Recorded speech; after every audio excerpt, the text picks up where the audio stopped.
আসসালামু আলাইকুম dear viewers, let's leave ফুটবলের নতুন এপিসোডে আপনাদেরকে স্বাগতম। টি-20 বিশ্বকাপ 2026-এ সম্ভবত বাংলাদেশের আর খেলা হচ্ছে না। সম্ভবত শব্দটা জাস্ট ইউজ করার জন্য করা, যেহেতু আমরা মানুষ হিসাবে আমরা ভবিষ্যৎ বলতে পারি না, একমাত্র আল্লাহ পাকই বলতে পারেন।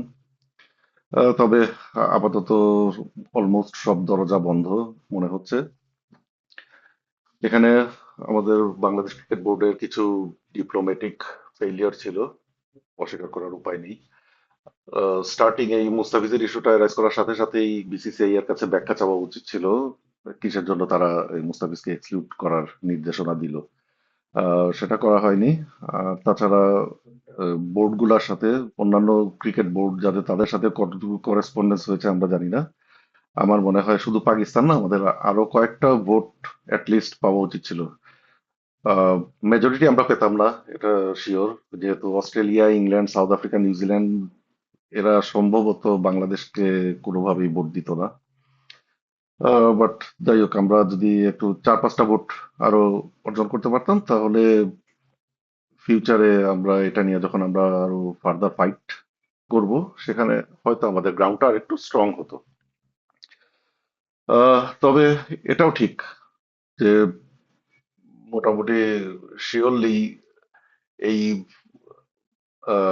ডিপ্লোম্যাটিক কোনো সাকসেস হলেও রেজাল্ট এটাই হতো, যেহেতু আইসিসি তাদের প্রেস রিলিজে আমাদের মূল দাবি যেটা ছিল নিরাপত্তার ইস্যুটা, সেটার কোনো উল্লেখই করেনি। তারা জাস্ট মুস্তাফিজের ইস্যুটাকে একটা আইসোলেটেড ইস্যু হিসাবে, সেটাকেই সেন্টার পয়েন্ট হিসাবে তারা প্রেস রিলিজ করে দিয়েছে। অর্থাৎ এটা ভবিতব্যই ছিল, এবং যেহেতু বাংলাদেশের গ্রাউন্ডটা স্ট্রং ছিল, দাবিটা ন্যায্য ছিল, তারা সেটা সম্পূর্ণ উপেক্ষা করে তাদের প্রেস রিলিজ দিয়েছে। এই প্রেস রিলিজটা আমি মনে করি বাংলাদেশের ফার্দার লিগ্যাল প্রসিডিংসে এই প্রেস রিলিজটা একটা ভাইটাল ডকুমেন্ট হিসাবে প্রেজেন্ট করা হবে। তবে এই ডিপ্লোম্যাটিক আরো প্রফেশনালিজম যদি কনফার্ম করা হয়, তবেই ফার্দার প্রসিডিংসে যাওয়া উচিত বলে আমি মনে করি। এখানে দুর্বলভাবে হ্যান্ডেল করলে আহ, আসলে সাকসেস পাওয়াটা মুশকিল হবে। এখন পর্যন্ত খবর যেটা বেরিয়েছে, বাংলাদেশ সম্ভবত আইসিসির কাছে অ্যাপিল করেছে বাংলাদেশের ইস্যুটাকে আইসিসি ডিসপিউট রেজলিউশন কমিটিতে রেফার করার জন্য। আইসিসি এটা রেফার করতেও পারে, নাও করতে পারে। সেখান থেকে যদি আমরা কোনো জাস্টিস না পাই, পরবর্তীতে সিএএস এ যেতে, centre for arbitration of sports, সেখানে আমরা কেসটা নিয়ে যেতে পারি। তবে দেবদার ভিডিওতে এই সম্বন্ধে আপনারা ডিটেইল জানতে পারবেন, এটা কিভাবে কাজ করে। সেখানে দেবদার একটা কথা আমি একমত।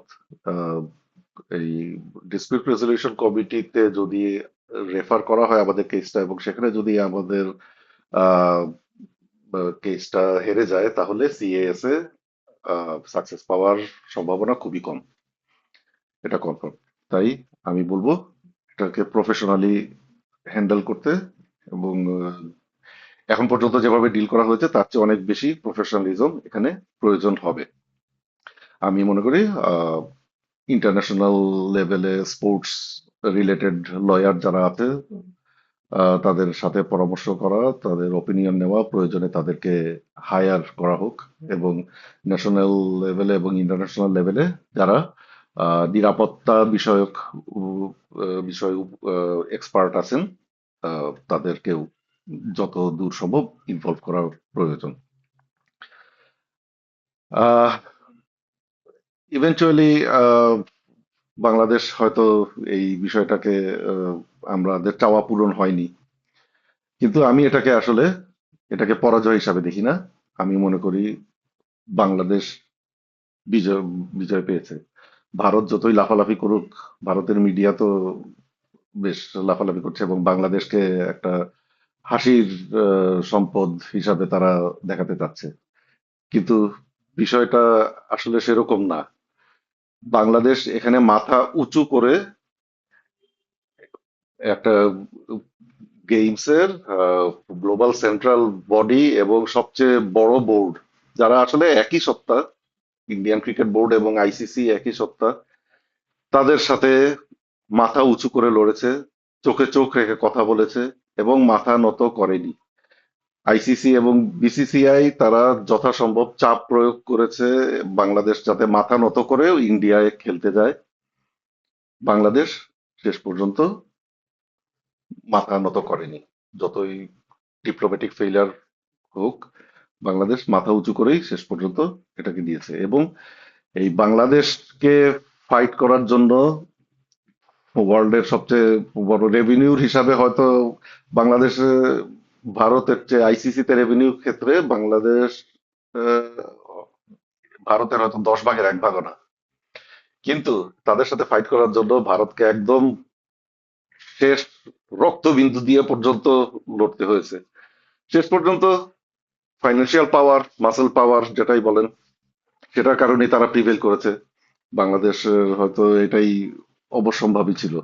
কিন্তু সারা পৃথিবী দেখলো একটা পুচকে বাংলাদেশের সাথে ভারত কত নোংরামি, কোন লেভেলের নোংরামি করতে পারে সেটা দেখলো। এবং ICC being ICC, world can C.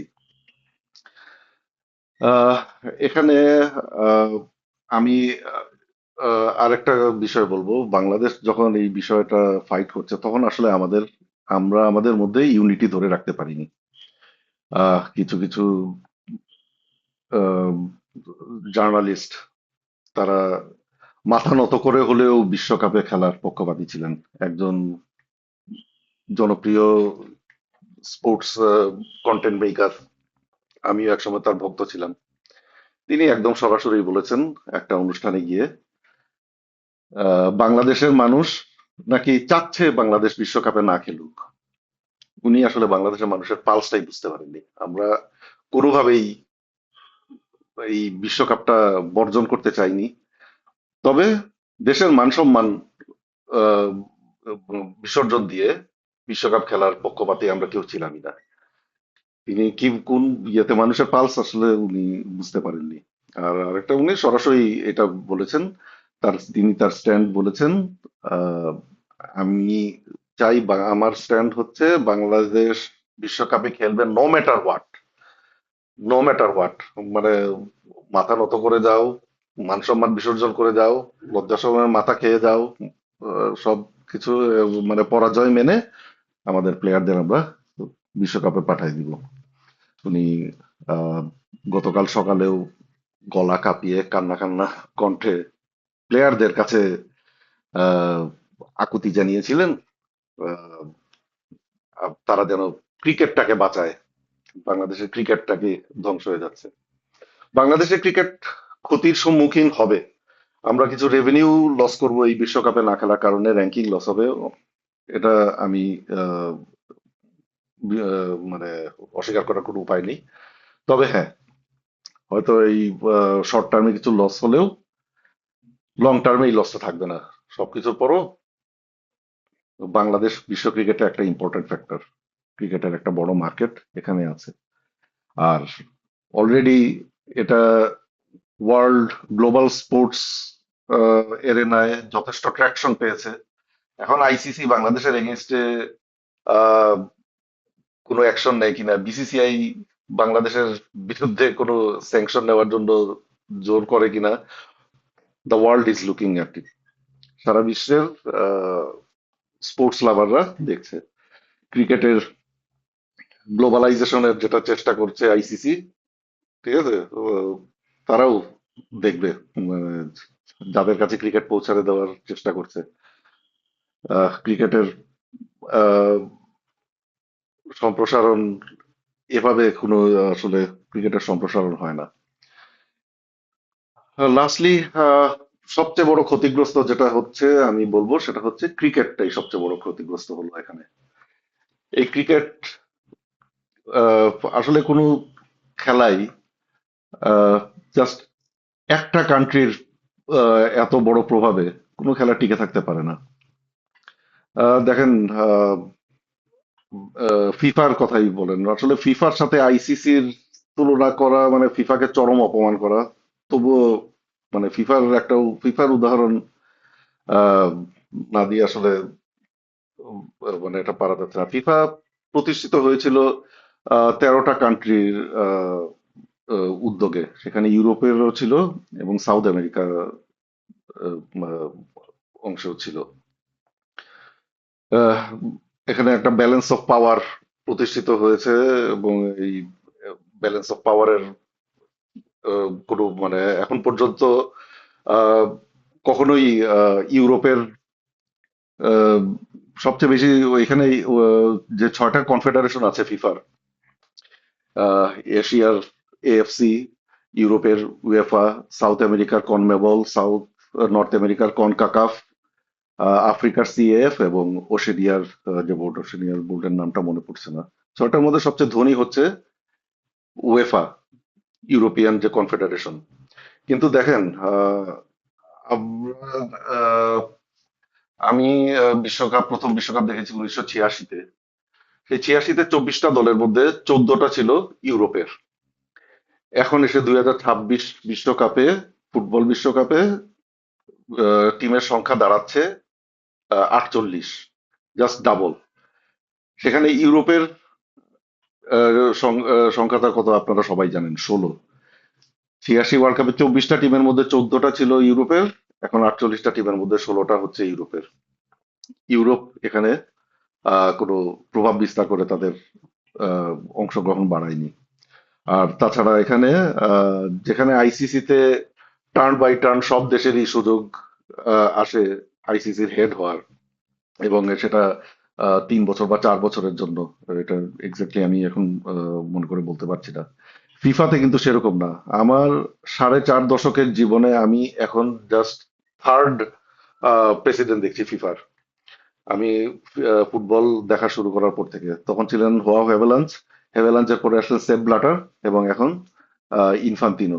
এই 45 বছরে থার্ড ফিফা প্রেসিডেন্ট দেখতে পাচ্ছি। আহ, আর আইসিসিতে সবার পার্টিসিপেশন থাকলেও একটা দেশেরই প্রভাব থাকে। যে দেশের বোর্ডই আইসিসির প্রেসিডেন্ট থাকুক, ওই সেখানে দাদাগিরি হয় একটা দেশেরই। আর সেখানে ফিফাতে একজন প্রেসিডেন্ট বছরের পর বছর থাকেন, কিন্তু সেখানে ব্যালেন্স অফ পাওয়ারে কখনো আহ, পরিবর্তন হয় না। এই কারণেই ফিফা আন্ডারে যে ফুটবল, ফুটবল একটা গ্লোবাল গেম। ক্রিকেট কখনোই একটা দেশের প্রভাবে চলা একটা গেম কখনো গ্লোবাল গেম হতে পারবে না। এবং যে এক্সিস্টিং মার্কেট যেটা আছে ফুটবলের, ক্রিকেটের, সেটাও আস্তে আস্তে কমতির দিকে থাকবে এই এবারের বাংলাদেশ ইস্যুর কারণে। এটাই হলো ক্রিকেটের সবচেয়ে বড় ক্ষতি। যেখানে আইসিসি আইসিসি থাকবে, আইসিসি ইন্টারন্যাশনাল ক্রিকেট কাউন্সিল আর হয়ে উঠতে পারবে না। আইসিসি ইন্ডিয়ান ক্রিকেট কাউন্সিলই থেকে যাবে সারা জীবন। এটাই এখন পর্যন্ত এই বাস্তবতা। যে দেশের যে খেলা একটা দেশের প্রভাবে চলে, এবং সেটাও ভারতের মতো একটা রগ নেশন, সেই খেলার ভবিষ্যৎ আসলে থ্রেটেনিং। এটাই আমার মনে হচ্ছে, এবং এটাই আমার দুঃখ। একটা স্পোর্টস সেটা পপুলার হতে পারছে না।